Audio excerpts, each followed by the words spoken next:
siang semuanya, semangat pagi. Wow, luar biasa sekali ya. Selamat siang dan selamat datang di The Next Step Summit 2020 at Jakten. Di mana acara ini merupakan acara puncak dari rangkaian acara The Next Step Summit 2020 yang berlangsung selama bulan November ini. Nah, teman-teman, perkenalkan saya Yeni sebagai MC yang akan menemani kamu sampai akhir acara nanti. Dan teman-teman, gimana kabarnya hari ini? Baik, semoga semua dalam keadaan sehat dimanapun Anda berada ya. Dan teman-teman, sesi kali ini kita akan membahas topik yang asik banget ya, yaitu Strategizing for Global Competitions, How to Elevate the Power of the Future Industry Leaders. Dan di sesi kali ini juga teman-teman, kita akan membahas mengenai persiapan strategi bagi para calon pemimpin masa depan. Dalam hal ini adalah kita para anak-anak muda. Dan di sesi kali ini teman-teman akan dipandu oleh Bapak Yanto Santoso atau mungkin lebih akrab kalau kita sapa Kang Yanto ya. Tapi sebelumnya saya akan perkenalkan beliau terlebih dahulu teman-teman. Jadi Kang Yanto ini merupakan seorang penggila olahraga, di mana beliau ini pernah menjadi pesepak bola profesional saat mudanya. Nah, pada tahun 1995 teman-teman, Kang Yanto memutuskan untuk hijrah nih akhirnya menjadi karyawan di Starco. Nah, setelah 2 tahun bekerja untuk divisi marketing perusahaan Starco, beliau akhirnya memutuskan untuk pindah ke perusahaan plat merah. Udah tahu lah ya siapa ya. Yaitu adalah Telkomsel, teman-teman. Dan Kang Yanto ini juga memiliki dedikasi hidup untuk terus berusaha menjadi orang baik dan memberikan kemanfaatan sekecil apapun buat orang banyak. Luar biasa banget ya. Langsung aja akan kita sapa. Semangat pagi Kang Yanto. Semangat pagi Yeni, pagi. Kumaha Kang, Damang? Alhamdulillah Yeni, gimana? Seger banget ya kelihatannya. Oh pasti dong ya Kang. Oke, Kang dirimu ini lagi di mana? Di rumah masih WFH tuh ya, dari bulan Maret sampai sekarang. Jadi perusahaan masih menerapkan WFH, tetapi bukan berarti kita nih sebagai karyawan diem aja. Full kadang waktu kita habis memang untuk bagaimana mendedikasikan diri untuk pekerjaan, untuk perusahaan, dan satu lagi untuk keluarga. Alhamdulillah. Iya. Oke, kalau begitu Kang Yanto, saya akan langsung serahkan aja Kang Yanto untuk memandu sesi diskusi kali ini Kang Yanto ya. Silahkan. Oke, thank you Yeni, dan tentunya ini memang bagian aku untuk bagaimana memandu 1 jam ke depan, dan aku ingin menyapa dulu kepada semua penonton. Wah, penonton ya saat ini ya. Assalamualaikum warahmatullahi wabarakatuh. Selamat siang semuanya dan tetap semangat pagi. Aku berharap dan berdoa mudah-mudahan semua penonton dimanapun Anda berada dalam keadaan sehat walafiat. Pandemik masih berjalan, pandemik masih juga belum sirna dari muka bumi ini, khususnya di Indonesia. Tapi kita berharap mudah-mudahan dalam waktu dekat, mudah-mudahan informasinya di Q1 2021 katanya sudah sirna karena vaksin sudah ditemukan. Tapi mudah-mudahan sebelum Q1 2021 pun sudah hilang lah ya. Perkenalkan, tadi sudah Yeni juga sampaikan, aku Kang Yanto KY untuk memandu acara kali ini. Jadi ngomongin tentang leadership, milenial akan menjadi pekerja yang kuat. Mereka yang mempunyai keterampilan yang tepat akan banyak pasti diminati oleh banyak institusi atau perusahaan. Tapi di sisi lain, anak muda masa kini juga menghadapi tantangan yang pasti akan berbeda-beda tuh. Kalian harus mempersiapkan diri untuk bersaing di dunia kerja yang semakin ketat dan bersiap menjadi pemimpin di masa depan. So, bagaimana strateginya untuk dapat bersaing di tingkat global? Bagaimana meningkatkan power kita nih di dunia industri? Tadi Yeni udah sampaikan strategy for global competition, how to elevate the power of the future industry. Harapan program ini adalah, 1, mengapa harus kita memiliki jiwa kompetitif, jiwa korsa, jiwa pejuang yang tangguh untuk anak-anak muda. Bagaimana dapat bertahan di dunia industri saat ini, terlepas dari segala tantangan dan keterbatasan. Bagaimana menyiapkan diri kita untuk memiliki jiwa kepemimpinan yang sebenarnya. Di masa kini, di masa yang akan datang dan apa saja yang harus dimiliki. Apakah cuma hanya skill atau knowledge sajakah? Atau ada faktor-faktor lain sebagai penopang dalam kesuksesan karir kita. Kita akan membahas bagaimana menciptakan pemimpin-pemimpin tersebut, dan di sesi ini saya akan ditemani oleh seorang yang sangat istimewa dan sudah tidak asing lagi bagi kita semua, yaitu Bang Handri Satriago. Oke, sebelum saya menyapa beliau, saya ingin memperkenalkan, merimain kembali siapa Bang Handri. Bang Handri ini adalah seorang dokter, seorang CEO termuda di dalam suatu perusahaan terbesar tertua di dunia, yaitu GE, General Electric. Beliau pernah menjabat sebagai GE General Electric sejak tahun 2010 sampai dengan saat ini. Di tahun 20 tahun berkarir di GE, Bang Handri pernah menjalankan berbagai tanggung jawabnya, seperti di GE Internasional, GE Lighting ASEAN, terus GE Power System Asia Pasifik, dan akhirnya menjadi CEO General Electric. Bang Handri memiliki perhatian yang sangat tinggi di bidang pendidikan dan volunteerism. Makanya Telkomsel beberapa kali itu mengundang beliau, bahkan menjadi bagian perjalanan program. Selain Next Step, beliau juga perjalanannya adalah Indonesia Next, untuk membentuk digital leadership, membangun anak-anak muda yang kreatif. Terus di waktu senggangnya Bang Handri ini selalu menikmati proses belajar mengajar. Beliau terdaftar sebagai Dewan Penasehat dan dosen pasca sarjana di berbagai universitas di Indonesia. So, ingin tahu penghargaannya? Satu, beliau pernah menjadi Executive of the Year 2014, Steve Award Asia Pasifik, terpilih menjadi Person of the Year 2017 oleh majalah Globe Asia, dan Handri juga telah menerbitkan 2 buku yang katanya sih, aku sebetulnya belum baca nih, pernah menjadi nasional bestseller. Judulnya itu Sharing 2014 dan Sharing yang kedua 2015. Oke, penasaran kan bagaimana kita ingin mendengarkan beliau memberikan inspirasi yang kuat? Saya akan manggil langsung saja Bang Handri. Mana Bang Handri? Assalamualaikum Bang Handri. Waalaikumsalam Kang Yanto. Apa kabar? Baik Bang Handri. Baik. Segar banget. Kita sama-sama putih Bang. Sama-sama putih. Masih ingat Bang? Yang ini Bang, Indonesia Next Bang. Masih dong. Anak-anak muda sekarang, alhamdulillah Bang, Indonesia Next sudah 5 tahun berjalan. Dan tentunya karena salah satu motivasi yang terkuat adalah mereka salah satunya ingin ketemu dengan Bang Handri lagi, Bang Handri, gimana? Ngomongin terkait dengan kepemimpinan saat ini gitu ya. Ini kan banyak faktor, ini banyak hal, tidak hanya melihat bahwa pemimpin itu cuma hanya di perusahaan saja. Dalam kehidupan sehari-hari, kita pun di keluarga kita pemimpin. Di dalam lingkungan, kalau kita ditunjuk menjadi seorang yang bertanggung jawab dalam sebuah organisasi, di dalam sebuah perkumpulan, itu juga peran pemimpin sangat penting. So, ini tentu tidak lepas dengan perkembangan teknologi, perkembangan zaman saat ini. Sehingga, nah inilah pentingnya.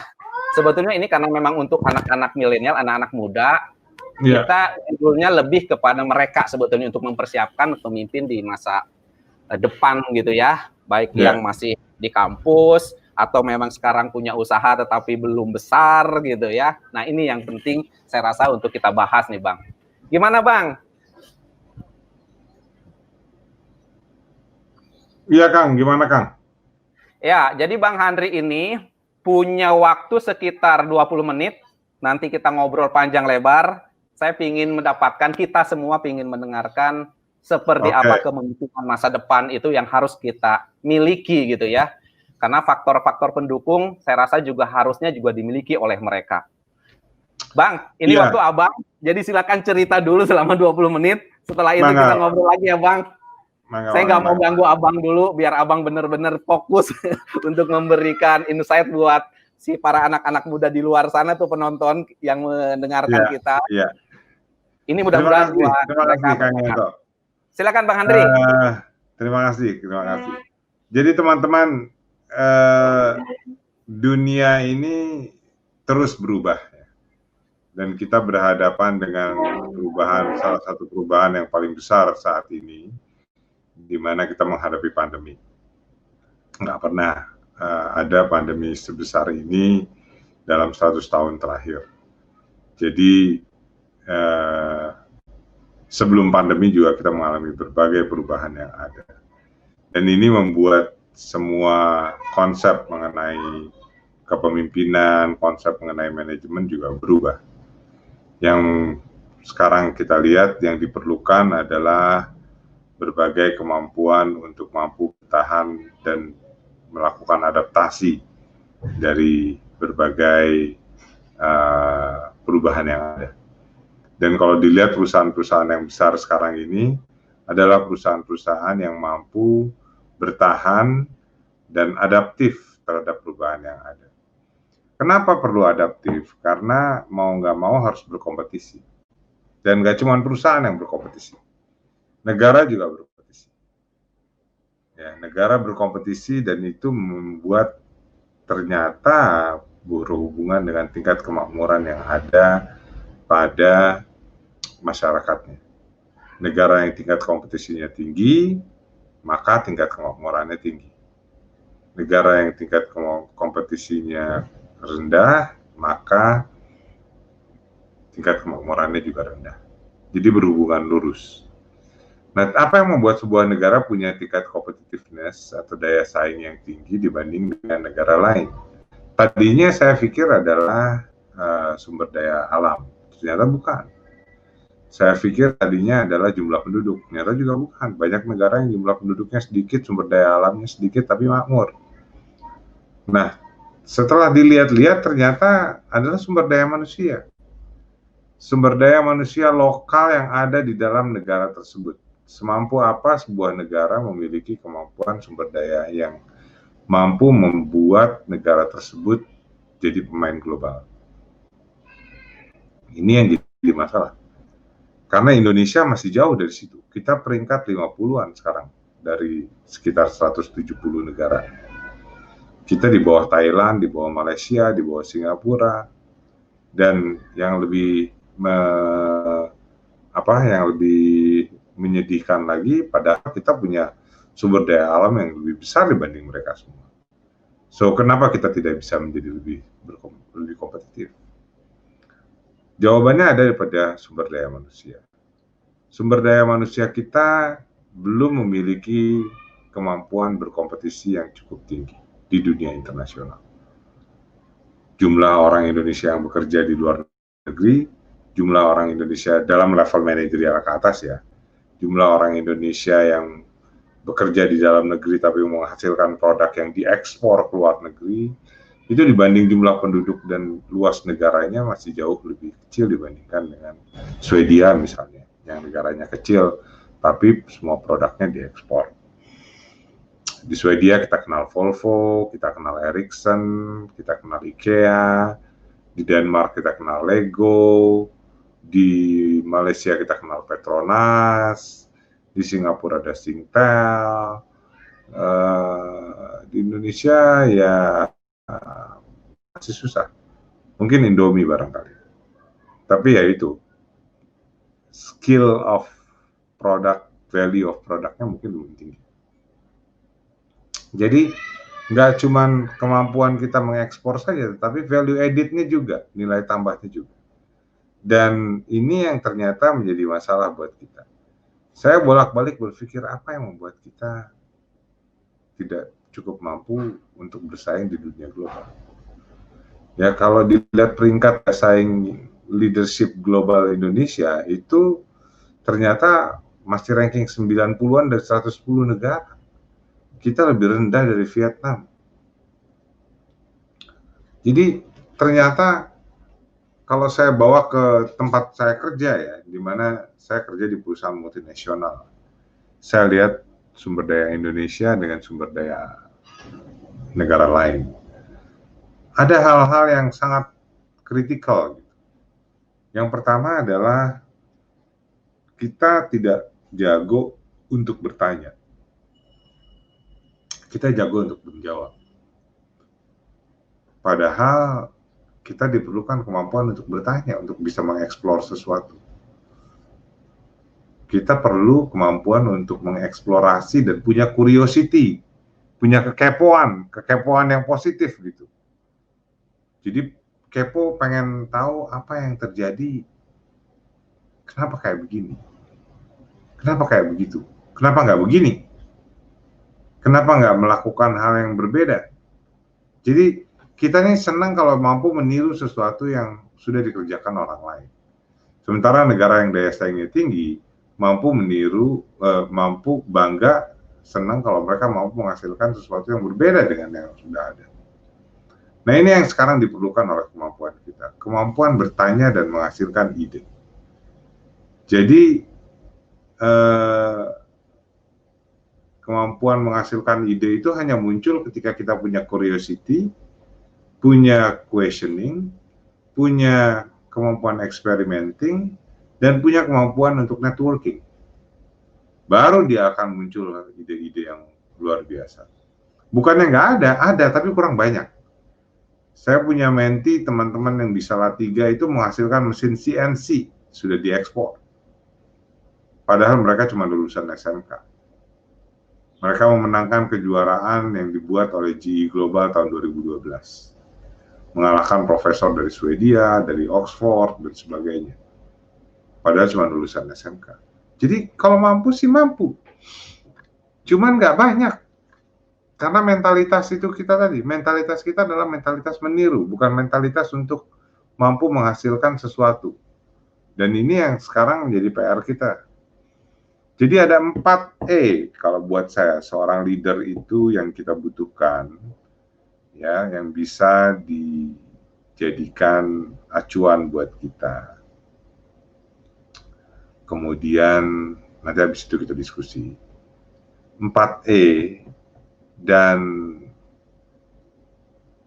4E ini adalah hal yang wajib dimiliki oleh leaders untuk mampu berkompetisi di dunia industri sekarang ini.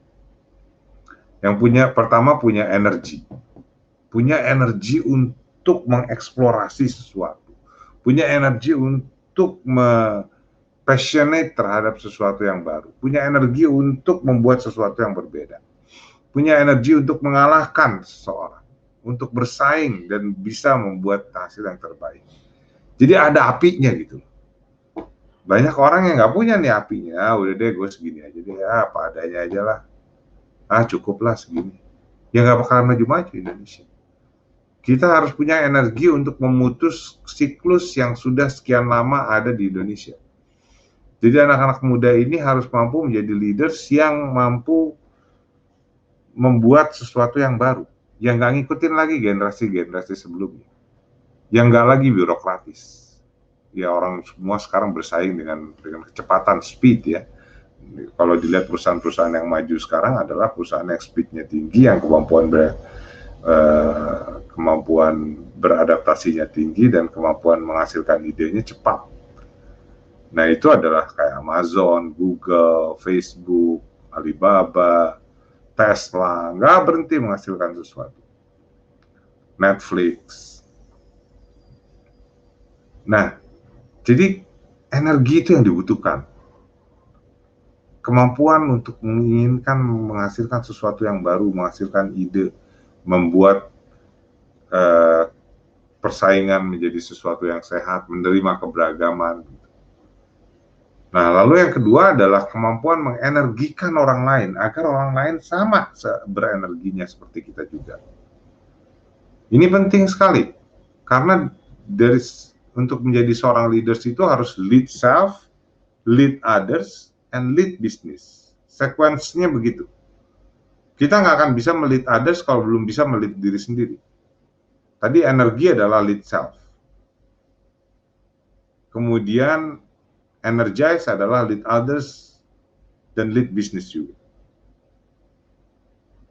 Lead others itu harus dengan konsep bukan lagi anak buah. Anak buah itu udah konsep usang, harus diganti. Anak buah bahasa Inggrisnya aja nggak ada. Masa fruit child kan nggak mungkin. Yang kita punya adalah tim. Yang kebetulan tim ini report ke kita. Nah, jadi kalau konsepnya tim, Anda punya tanggung jawab untuk mengembangkan mereka. Oleh karena itu saya selalu tekankan, the job of a leader is to create another leaders. The job of a leader is to create another leaders. Kenapa? Karena good leaders dengan good followers, dengan good team akan menjadi a better leader. Sementara good leaders dengan bad followers akan menjadi bad leaders. Bad followers adalah yang cuma ngikut doang, yes sir, yes pak, asal bapak senang, nggak punya ide, nggak punya kemampuan untuk menghasilkan sesuatu yang berbeda, nggak punya keinginan untuk men-challenge. Itu bahaya sekali kalau buat saya ya. Jadi ini yang kemudian menjadi challenge dari teman-teman di BUMN. Wah Pak, tapi kalau di tempat kita kan harus sesuai dengan bosnya. Nah ini yang kemudian saya bilang tadi, leader-leader sekarang ini harus punya energi untuk memutus itu. Ketika dia jadi leaders, dia berusaha untuk menciptakan timnya yang berani untuk berbeda, berani untuk men-challenge dia, gitu. Jadi energi satu, kemudian energize yang kedua, yang ketiga adalah edge. Punya edge itu edge pinggiran ya. Seringkali leader itu ada diri di pinggir. Dia harus mengambil keputusan di masa yang susah. Dan itu tidak gampang, karena banyak yang gagal di situ. Untuk berani mengambil keputusan di masa yang susah, dia harus berani juga mengambil keputusan secara non-populis. Dia harus berani tegak ketika menghadapi pilihan antara integritas dengan tekanan yang lainnya. Dia harus berani berdiri tegak untuk memperjuangkan idealismenya. Dia nggak dapat proyek, tapi kita berjalan dengan integritas. Nah itu leaders yang sekarang dibutuhkan seperti itu. Udah nggak ada lagi yang leaders tanpa integritas, itu nggak bisa lagi saat ini. Yang terakhir adalah execute. Jadi tadi energy, energize, age, kemudian terakhir harus execute. Sejago apapun seorang leaders, kalau dia cuma bisa ngomong doang, nggak bisa mengeksekusi, itu nggak akan jalan. Numbers itu penting, harus tetap dihasilkan, harus tetap bisa dicapai. Target itu, KPI itu ya harus dicapai. Kalau enggak, orang akan mikir, wah ini bos cuma bisa ngomong doang nih, nggak bisa menghasilkan, nggak bisa memberikan bukti. Role model itu adalah do what you say, walk the talk. Nah, jadi itu 4E yang saya sebut sebagai sesuatu yang penting saat ini, yaitu energy, energize, age, dan execute. Dalam 24 tahun saya bekerja dan 10 tahun terakhir sebagai CEO, saya merasa menemukan yang kelima yang patut dimiliki oleh leaders zaman sekarang, yaitu endurance, daya tahan. Nah, untuk menceritakan endurance, saya ceritakan tentang pengalaman saya. Saya ini pernah ditanya mahasiswa dulu, Pak, udah berapa tahun duduk di kursi roda, Pak? Saya bilang 33 tahun waktu itu. Usia saya 17 tahun ketika saya kena kanker limfoma non-Hodgkin. Terus tanya lagi sama mahasiswa itu, gimana caranya Pak menjalani hidup dengan kursi roda selama ini? Waduh, saya bingung juga tuh jawabnya gimana, karena saya nggak pernah pikirin gimana caranya. Lalu saya bilang gini deh, saya pikirin dulu, nanti selama ini saya cuma mikir ya gimana jalaninnya aja gitu. Ya jalan aja, mengalir aja, tapi nanti saya pikirkan siapa tahu ada beberapa poin yang bisa saya bagi, lalu saya akan posting di Instagram saya. Jadi teman-teman kalau mau lihat, saya posting di Instagram saya tuh ada itu jawaban. Yang pertama, harus punya faith. keyakinan. Keyakinan bahwa apapun yang kita terima sekarang adalah yang terbaik yang diberikan Allah, dan kita akan dapat pelajaran dari situ.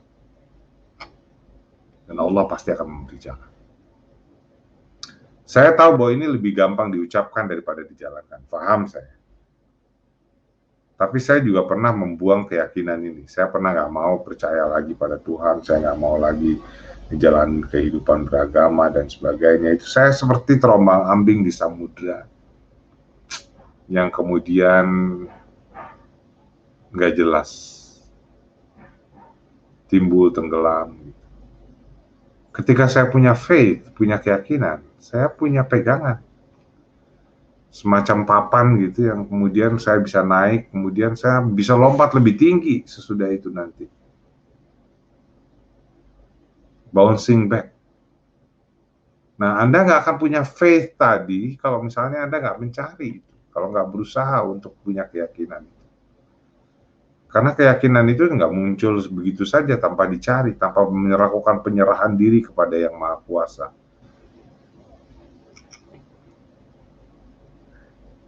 Jadi itu yang pertama, faith. Yang kedua, punyalah friends, teman. Saya nggak bilang family karena family itu given. Pasti akan mendukung Anda. Tapi kalau teman itu Anda perlu cari. Teman yang baik itu akan memberikan energi yang positif. Teman yang baik akan memberikan apa yang disebut self-fulfilling prophecy. Keyakinan karena dipercaya, dan Anda akan menjalankan kegiatan Anda sebaik mungkin karena Anda dipercaya oleh teman Anda. Gimana punya teman yang baik? Almarhum ayah saya rumusannya dulu simple. Beliau bilang gini, "Nak, kalau kau ke kantor ketemu bos kau pasti kasih senyum yang paling manis untuk bos kau. Nah, jangan lupa kasih senyum yang sama untuk office boy dan satpam kau." Beliau mengajarkan untuk treat everybody the same. Beliau mengajarkan untuk respect others. Because if you respect others, you will be respected. You will not be respected if you are not respecting anybody. Dan respect itu nggak bisa dibeli. Jadi kembali lagi bahwa untuk mendapatkan good friends, you have to put an effort dengan cara memberikan respect pada temanmu untuk kemudian mereka menjadi teman. Lalu Anda harus juga punya fun. Jadi tadi faith, friends, fun. Fun, hidup ini harus ada fun-nya, nggak bisa melulu serius atau tenggelam di satu hal saja. Ikut punya hobi apa kayak gitu, goes kayak, ngumpulin buku kayak, ikan cupang kayak. Karena begitu Anda punya fun, maka Anda jadi orang optimis. Di zaman sekarang ini, optimis adalah yang dibutuhkan dan pesimistik is not an option. Nggak akan bawa kemana-mana itu pesimistik. Jadi harus fun, harus enjoy the life juga. Dan terakhir, Anda harus fight. Masalah nggak akan selesai kalau nggak dilawan. Setiap orang punya masalahnya masing-masing. Saya ingat pertama kali saya kuliah itu, saya udah mau pulang tuh. Soalnya saya datang ke kampus, kemudian di bawah tuh ada tulisan, mahasiswa baru kumpul di lantai 4. Saya pikir gimana caranya saya kumpul di lantai 4. Udahlah saya pulang aja lah. Tapi untungnya saya nggak pulang tuh. Saya mikir gimana caranya saya bisa sampai atas. Ternyata lagi mikir-mikir kayak gitu, ada kakak kelas yang lewat, kemudian dia nanya, "Kamu mau naik?" "Iya bang." "Bisa?" "Nggak bisa bang." Ya udah pegangan sama pundak saya. Saya bilang, wah bang, saya berat ini, nggak mungkin bisa abang bawa saya ke atas. Dia bilang, pegang aja dulu, nanti juga banyak yang bantu. Ternyata dia betul. Sesudah saya mulai pegang pundaknya, kemudian ada yang bantuin, ada orang yang lewat dari sana bilang, sama saya, saya ngangkut, saya ngangkut. Ada aja yang bawa. Akhirnya saya nyampe lantai 4. Nggak tahu gimana turunnya, tapi saya nyampe di lantai 4. Nah, percaya atau tidak teman-teman, 4 tahun kemudian saya jadi insinyur dengan cara yang sama. Diangkat ke atas, dibawa lagi ke bawah. Intinya ketika Anda mulai melawan, when you start to fight, banyak jendela dan pintu yang kebuka. A lot of doors and windows open. Jika Anda menyerah, semua pintu dan jendela tertutup. If you give up, all the doors and windows are closed. Jadi dengan 4F itu Anda akan punya endurance. Jadi lengkap 5E. Energy, energize, age, execute, dan endurance. Segitu dulu, pas 20 menit ini kalau nggak salah hitungan saya kembalikan ke Kang Yanto untuk kemudian kita bisa bertanya jawab dan berdiskusi dengan ramai, mudah-mudahan. Terima kasih, mudah-mudahan bermanfaat. Assalamualaikum warahmatullahi wabarakatuh. Waalaikumsalam, Bang, baru sebentar amat ini, padahal kita ingin mendengarkan banyak. Oke lah, kita ada sesi tanya jawab. 4E ditambah dengan E1, terus ada lagi 4 F ya tadi ya, dicatat ya, nanti di-remind lagi dan mudah-mudahan teman-teman bisa meniru, bisa menerapkan karena ini kata Bang Handri adalah wajib. Oke Bang, di awal tadi Abang Sorry, gini Bang. Saya pikir kita perlu banyak waktu untuk tanya jawabnya, jadi saya sengaja cepat, kalau enggak saya ngomong terus. Nggak apa-apa Bang, mudah-mudahan 30 menit ke depan kita bisa ngobrol, kalau ada yang ditambahkan Abang kan bisa menyampaikan lagi. Apalagi sebetulnya yang bisa kita lakukan kan gitu ya Bang. Iya. Bang, tadi aku tertarik dengan yang sumber daya manusia tuh Bang. Iya. Bukannya Presiden kita Jokowi pada tanggal apa ya, kalau nggak salah sidang kabinet terbatas tuh tanggal 3 Agustus deh, kalau nggak salah ya Bang, beliau juga ngomong tuh tentang mencanangkan program yang 5 langkah transformasi digital di Indonesia, Bang. Mudah-mudahan Abang ingat. Yang pertama kalau nggak salah ya, Bang, dia ngomongin tentang percepatan perluasan akses dan peningkatan infrastruktur digital, kalau nggak salah waktu itu. Terus yang kedua, kalau nggak salah beliau juga bilang terkait dengan menyiapkan roadmap transformasi digital di sektor yang strategis. Nah, yang ketiga ada percepatan integrasi pusat data nasional. Dan yang keempat ini yang saya rasa masih menyambung dengan yang tadi Abang bilang, terkait dengan penyediaan sumber daya manusia yang bertalenta digital. Dan terakhir nomor 5, beliau bilang waktu itu kalau tidak salah ngomongin tentang masalah regulasi, terus pendanaannya dan pembiayaannya. Saya tertarik dengan nomor yang 4, Bang. Hubungannya dengan leadership berarti kan sangat kuat nih, dengan digital talenta. Nah, seperti apa sih Bang yang harus disiapkan oleh mereka tuh terkait dengan ternyata pemerintah pun mereka sudah mencanangkan terkait dengan sumber daya manusia yang hebat gitu Bang. Ada tanggapan Bang? Iya, sebenarnya sudah sangat strategis ya rencana yang dibuat ya, tapi sayangnya kan datang pandemi ini ya, jadi agak terpinggirkan lah, tertunda lah barangkali. Tapi zaman digital ini kita butuh orang-orang yang nggak cuman gini, future of work ya, kalau kita bicara future of work, kerjaan masa depan.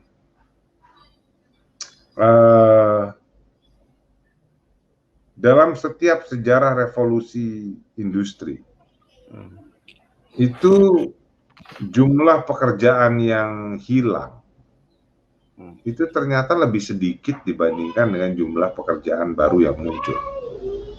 Jadi peluang masih cukup besar dong Bang? Peluangnya sangat besar. Permasalahannya adalah The quality of job. The quality of job yang juga menuntut the quality of skill. Ya kan? Karena digital ini misalnya menghasilkan Gojek, Grab. Iya. Right? Jadi pengemudi Gojek, jadi pengemudi Grab itu adalah pekerjaan karena munculnya disrupsi, karena adanya digital. Tetapi apakah itu pekerjaan yang menghasilkan added value tinggi? Apakah pekerjaan yang high skill? Nah, sementara melakukan desain di mesin CNC itu bukan pekerjaan yang terlalu wah sekali yang membutuhkan kemampuan master, PhD dan sebagainya, tetapi bisa dikerjakan oleh anak-anak SMK. Nah, tapi high value. Jadi kita butuh pendidikan kejuruan, kita butuh pendidikan vokasi yang tinggi sekarang ini. Dan ini kalau kantor saya mendukung sekali, ini kita bikin banyak kerjasama ya untuk pendidikan vokasi, untuk mampu menjalankan bagaimana digitalisasi ini bisa dibuat, bisa dikerjakan oleh anak-anak muda. Jadi, nah tapi poinnya itu dia tadi, jangan sampai menjadi meniru. Jadi satu orang niru jualan online 100.000 berikutnya jualan online lagi gitu, yang nggak ada bedanya gitu. Sementara yang kita butuhkan adalah kemampuan munculnya ide-ide baru. Kalau ada yang jualan online dengan ini, mungkin jualan online-nya yang berbeda, mungkin produknya yang berbeda. Harus ada kemampuan untuk terus bertanya why not, what if, what can I do differently, that kind of things menurut saya, Kang. Nah, kalau kolaborasi, Bang, walaupun tadi bahwa ada banyak yang ATM, mati, tiru, modifikasi, tetapi kalau jalan sendiri kan tentunya juga perlu networking yang luas, publikasi, promosi. Kalau dia sendirian kan peluangnya kecil nih, Bang. Apakah satu kolaborasi dengan kalimat tersebut gotong royong lah dalam hal ini juga penting tidak tuh, Bang? Iya, penting sekali. Penting sekali. Di sebuah negara yang tingkat kompetisinya tinggi, yang sangat kompetitif, itu kerjasama antara multinasional company dengan startup-nya tinggi banget. Jadi kalau misalnya kita lihat Bio Farma itu paling besar itu kan ada di San Diego ya, di Amerika. Itu perusahaan-perusahaan obat terkenal di sana tuh banyak berhubungan dengan lab-lab yang dibuat oleh anak-anak muda tuh untuk melakukan pengujian atau pendevelopan atau apa dan sebagainya. Begitu juga di MIT itu ada MIT Media Lab. Di situ banyak sekali kerjasama dengan startup yang memang isinya anak-anak muda.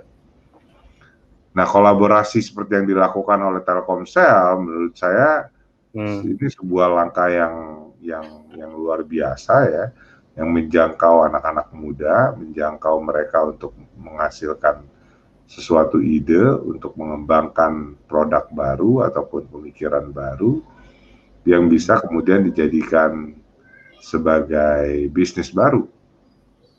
Ya, pendanaan juga hal yang menjadi masalah. Tapi kalau pendanaan, kalau idenya bagus, sekarang ini pendanaan kok kayaknya, kalau saya ya bilangnya kok nggak susah ya. Karena ada aja ya yang bisa, yang mau mendanai sesuatu saat itu. Berarti perlu networking juga, Bang, kalau gitu, Bang. Networkingnya yang perlu kuat. Iya, perlu dikencengin itu biar orang trust terhadap mereka. Betul. Gitu.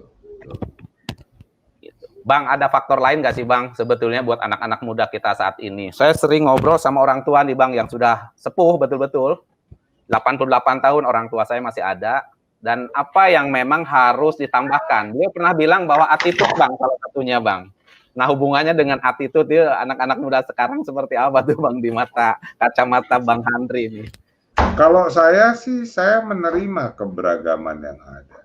Jadi ada yang bilang anak-anak milenial tuh males, gampang bosen, pindah-pindah kerja, nggak fokus, main gadget terus. Nah, tiap generasi ya sama, beda kan. Generasi kita juga waktu masuk juga kan beda dengan generasi sebelumnya. Nah, ini tugasnya leaders untuk membentuk attitude itu. Jadi jangan kebalikannya, jangan disuruh anak mudanya yang suruh berubah ngikutin apa yang mau leadersnya, tapi leadersnya datang ke anak mudanya, bilang, kalian begini dong, kita kalau nggak begini nggak kerjasama nih, nggak kolaborasi ntar kita. Ini yang kita perlu lakukan. Nah, we have to talk on the same language dengan mereka. Jadi yang berkorban memang harus, kalau saya ya, kalau ditanya ya, saya adalah leadersnya. Leadersnya yang harus, karena the job of a leader is to create another leader.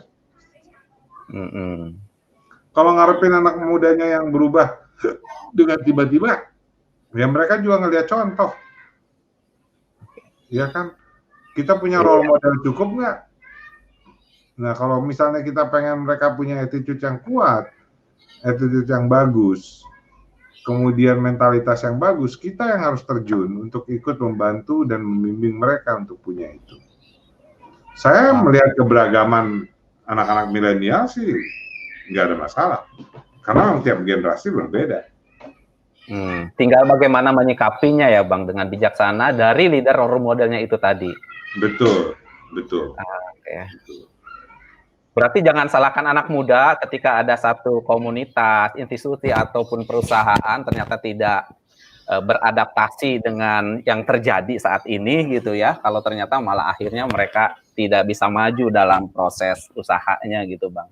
Bisa nggak dikatakan seperti itu Bang? Nggak soal salah menyalahkan ya, tapi menurut saya semua orang terlibat dalam pembangunan ini. Jadi jangan dibebankan kepada satu pihak saja, tapi semua orang harus sama-sama terlibat dalam pengembangan ini. Gotong royong yang tadi ya Bang. Bang, gini, kita kan ngomongin tentang Telkomsel tadi sedikit. Nah, Telkomsel dalam waktu yang tidak relatif lama ketika terjadi pandemik ataupun terjadi era digital saat ini, ternyata di Telkomsel ini juga menanamkan terkait dengan digital culture-nya gitu Bang. Ada 7 digital culture yang dilakukan oleh Telkomsel. Agility, eksperimental, terus open mindset gitu, anticipatory, networking gitu ya, dan juga innovation yang dilakukan oleh Telkomsel tuh. Nah, dengan 7 digital culture ini masih ada nggak Bang yang harus disiapkan khususnya buat para anak-anak muda yang calon pemimpin di masa kini dan masa depan Bang? Eksekusi Mas. Oh iya tadi sorry. Karena kalau semuanya bagus, terus nggak dieksekusi, nggak berani bereksperimen gitu ya, nggak berani mencoba melakukan langkah pertama, ya muter-muter di situ aja kita. Kan jadi slogan aja. Ketika kita ngelihat negara-negara dan industri yang sekarang maju kan, mereka keberhasilannya karena mereka melakukan eksekusi. Mereka belajar dari proses sesudah mereka bereksekusi. Ya kan? Menurut saya sih itu yang penting ya. Kayak misalnya networking, bahasanya keren. Sekarang pertanyaannya sejauh mana networking sudah dilakukan? Seluas apa network yang Anda punya? Ini negara ada bersekian ratus ini. Apakah sudah punya koneksi di berbagai negara? Atau cuma masih networking sebagai pemain lokal saja? Apakah sudah berani untuk mencoba menjual, menghubungi pembeli dari luar negeri? Apakah sudah berani untuk berkolaborasi dengan pemain dari luar negeri? Nah itu loh, beberapa dari teman-teman saya yang melakukan startup berani melakukan itu dan mereka maju sekali. Tapi tentu harus ada target dong Bang, goals-nya yang harus dicapai apa saja, visi misinya? Iya dong, iya. Bang, kapan sih Abang maaf ya Bang, tadi pas waktu terjadi kecelakaan dengan fisik Abang gitu ya, berapa lama recovery itu untuk meyakinkan diri itu ya? Ini ngomongin terkait dengan keyakinan tadi ya, ternyata bahwa kita harus ya syukur nikmat, ternyata hal-hal yang memang yang bisa dilakukan untuk terbaik untuk diri kita, untuk lingkungan kita. Boleh cerita dong Bang, buat menginspirasi anak-anak muda, yang maksudnya ada beberapa anak muda di sana juga tidak mempunyai kenormalan ataupun kesempurnaan secara keseluruhan gitu, termasuk dengan fisik. Sorry ya Bang, Iya. Dong diceritakan Bang untuk menginspirasi. Iya, saya tuh sempat down itu beberapa bulan lah. Sempat marah, sempat sedih, sempat nggak mau ngapa-ngapain gitu. Saya ingat pokoknya saya nggak mau keluar rumah, nggak mau keluar kamar, nggak mau ketemu orang. Sampai akhirnya satu hari ayah saya dobrak pintu kamar itu. Kemudian beliau bilang bahwa, nah hidup itu pilihan, nah. Kau bisa memilih mau cuman diem doang di kamar ini, nggak ngapa-ngapain, atau seperti mencoba mendorong mobil di jalanan yang terjal, yang menanjak. Nggak boleh berhenti, karena kalau berhenti itu jalan mobilnya turun lagi. Harus coba dorong terus sampai sampai di atas. Capek nggak apa-apa, jangan berhenti, pelan dorongnya, tapi harus tetap dorong. Kalau suka ngumpulin kupu-kupu, nggak mungkin kupu-kupunya masuk ke dalam kamar ini untuk dikumpulin sama kamu. Kalau suka main drama, nggak mungkin orang main drama di kamar ini, kecil gini kok. Jadi harus berani melakukan sesuatu. Nah, sesudah beliau pergi, itu saya punya semangat baru tuh, Kang Yanto. Saya langsung keluar kamar, kemudian bilang sama ibu saya, Ma, tolong panggilkan taksi, aku mau sekolah. Sejak hari itu saya dorong tuh mobil saya, nggak pernah berhenti sampai sekarang. Susahnya setengah mati. Tapi kalau saya berhenti, mobilnya ntar turun lagi, susah lagi dorongnya ke atas. Jadi memang apa ya? Semuanya berpulang kepada kita, apakah kita mencoba melawan keterbatasan kita atau kita diam dan tidak mau melakukan sesuatu. Kalau soal jalan, saya yakin Allah akan memberikan jalan. Masalahnya adalah berani atau tidak menjalani pertandingannya. Gitu. Berarti Bang, keberhasilan Abang juga sebetulnya ada faktor lain ini ya, bahwa ada pilihan yang diberikan oleh seorang leader, dalam hal ini orang tua Abang tuh, orang tua dalam hal ini Bapak gitu, memberikan pilihan ya, mau menjadi winner atau loser kan dalam hal ini. Malah saya terinspirasi dengan Bapak Abang tuh Bang, sebetulnya salah satunya lagi. Jadi punya apa ya, punya ya daya pikat, daya sentuhan, daya pilihan yang dikembalikan kepada kita. Dan prosesnya adalah kembali kepada diri kita sendiri, betul ya Bang? Iya, iya. Alhamdulillah. Ini ada pertanyaan dari audiens nggak? Ada sih, sebetulnya ada beberapa titipan nih Bang. Ayo, mangga tuh. Titipan nih dari audiens nih. Tadi juga sama sebetulnya, itu titipan ataupun pertanyaan dari audiens Bang. Nih ada ini yang agak lumayan berat nih Bang. 4 tahun sudah MEA itu apa? Masyarakat Ekonomi ASEAN ya. Menurut Pak Handri, apakah pemuda Indonesia sudah melewati kompetisi tersebut dengan baik hingga saat ini? MEA itu apakah peluang, apa ancaman buat kami anak muda? Bang, ini agak berat nih Bang. Silakan Bang. Dua-duanya ya. Dia setiap perubahan itu kan adalah ancaman dan juga peluang. Jadi dia selalu datang dengan dua muka, ancaman dan juga peluang. Tinggal gimana kita ngelihatnya. Kalau menurut saya sih kita belum bisa bersaing dengan baik. Kita masih kalah dari Malaysia, kita masih kalah dari Vietnam. Ini sekarang Cina dan Amerika perang dagangnya akan terus atau tidak, kita nggak tahu dengan presiden baru. Tapi apapun ceritaannya, ya mungkin tidak akan seperti dulu lagi ceritanya. Nah, orang berlomba-lomba untuk memindahkan pabriknya dari Cina. Seberapa banyak yang bisa ditampung di Indonesia? Itu semua sangat tergantung pada kemampuan sumber daya manusia. Infrastrukturnya udah dibikin. Iya. Infrastrukturnya udah dibikin. Nah, tapi kalau pabriknya itu nggak ada yang bisa ngejalanin dengan baik, atau orang-orang yang suruh untuk bekerja di pabrik itu tidak memiliki kualitas yang terbaik, ya nggak bisa. Tidak memiliki attitude yang baik, itu ya nggak bisa.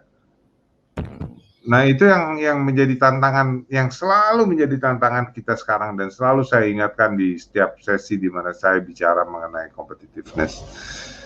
Are we competitive enough in ASEAN? We are not. We are not yet. We have to upgrade ourselves dengan baik. Bahasa Inggris itu kita masih kacau balau tuh, masih banyak anak muda yang kacau balau bahasa Inggrisnya. Padahal itu adalah syaratnya untuk bersaing di dunia internasional. Kemudian pengetahuan umumnya, pengetahuan umum terhadap apa yang terjadi di dunia secara global, kemudian bacaan yang kita punya, skill yang kita miliki, kemampuan untuk berpikir berbeda. Nah, itu semua hal-hal yang dan yang paling penting lagi kepercayaan diri, bahwa kalau untuk di Indonesia, gue yang paling ngerti nih di Indonesia gimana cara ngejalaninnya. Dan ini banyak yang kita suka lupa mendefinisikan kepercayaan diri adalah bagaimana kita pengen kelihatan di depan orang lain. Padahal kepercayaan diri itu adalah mentalitas, mindset untuk terus belajar. Saya dulu ya pegang mic itu suruh bicara di depan umum, takutnya setengah mati. Karena yang ada di pikiran saya adalah, ini penampilan saya benar apa enggak ya, udah benar apa enggak ya, botak saya ketutupan enggak ya, segala macam yang dalam konteks apa yang saya pengen orang lain lihat dari diri saya. Ketika mindset itu saya ubah bahwa ini adalah proses pembelajaran saya, ceritanya jadi beda. Bahwa kalau saya salah, nanti saya bisa belajar lagi. Bahwa kalau ntar saya nggak berhasil sekarang, bisa untuk nanti habis ini berhasil karena saya belajar dari sini. Saya akan jalani ini. Dan ketika itu saya pakai mindsetnya, jalan loh Kang. Gitu loh.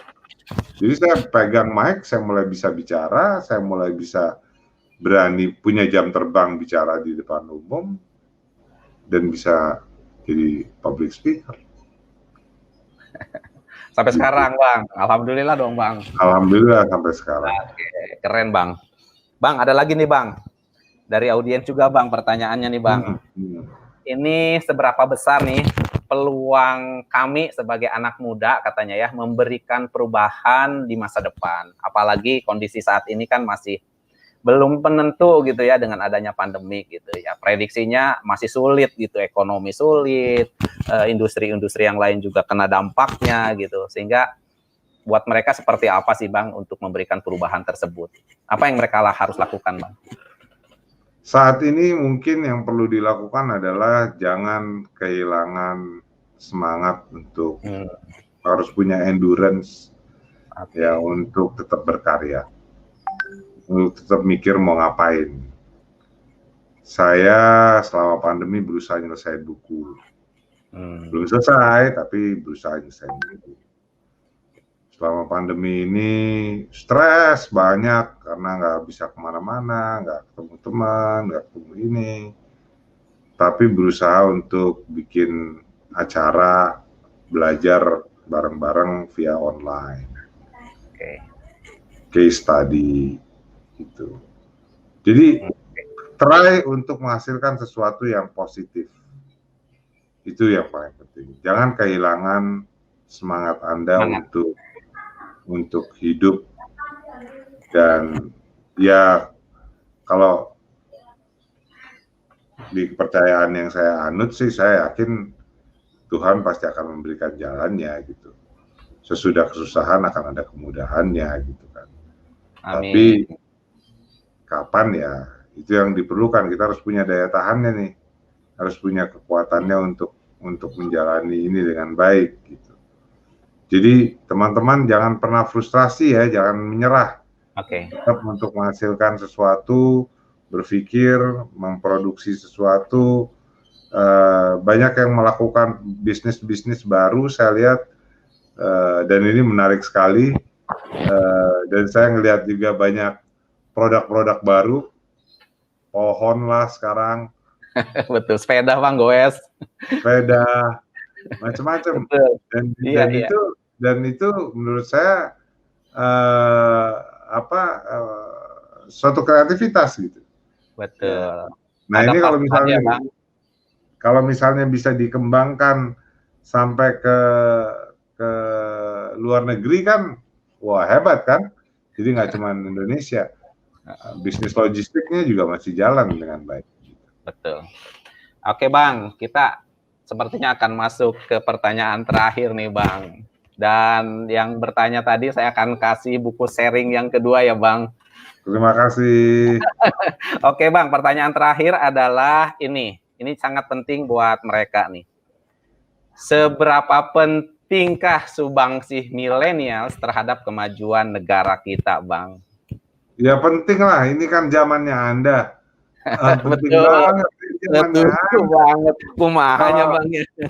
Kalau misalnya Andanya nggak bener, wah negaranya kacau. Bahaya.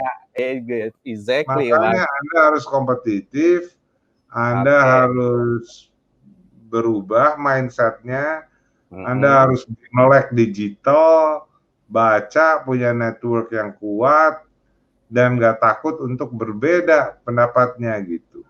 Jangan semuanya pengen disatuin pendapatnya. Nah sekarang yang jadi masalah adalah orang sekarang berusaha untuk menyeragamkan semuanya. Ya kalau semuanya seragam nanti gimana tukar pikirannya? Nggak ada dong tukar pikirannya gitu. Jadi kita harus respect perbedaan yang ada dan siap untuk berbeda gitu. Jadi closing statement saya barangkali adalah kita harus melakukan pemutusan siklus, cut the cycle. Siklus dari hal-hal yang tidak perlu lagi dilakukan, birokrasi, power distance misalnya, asal bapak senang. Nah, yang kayak gitu yang Anda nggak suka dari orang-orang di atas Anda jangan Anda lakukan, supaya orang-orang di bawah Anda nanti nggak kayak gitu. Gitu Kang Yanto, mudah-mudahan bermanfaat. Sampai ketemu lagi, sampai ketemu teman-teman. Baik, waalaikumsalam. Bang Andri, terima kasih banyak atas sharing ilmunya yang luar biasa, dan mudah-mudahan program Next Step Summit 2020 yang memang kerjasama juga dengan programnya Jakten ini bisa menginspirasi banyak anak muda. Tadi dengan sharing 1 jam, alhamdulillah. Jadi kalau ada sedikit aja saya tambahkan dengan beliau ini, ingat 4E, dan ada satu lagi ditambahkan menjadi yang terakhir adalah endurance. Jadi kita tidak punya semangat, harus punya semangat hidup untuk memberikan yang terbaik.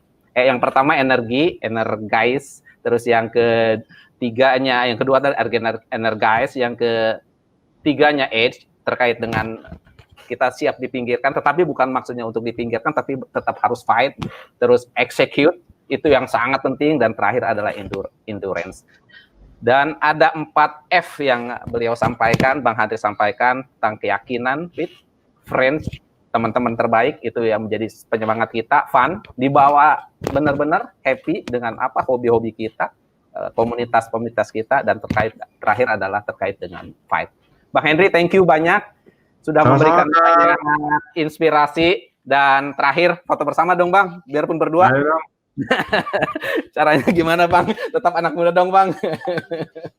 Oke, selamat. Dan satu lagi untuk tetap semangat Bang, satu lagi kita kepalkan tangannya. Dan terakhir Bang, untuk anak muda, satu kalimat aja. Terakhir Bang. Jangan takut untuk melakukan perubahan. Sip, jangan takut untuk melakukan perubahan. Karena perubahan adalah udah keniscayaan. Jadi kalau seandainya kita tidak mau melakukan perubahan, ya cicing bae di rumah gitu ya, tidak akan berhasil untuk kalian.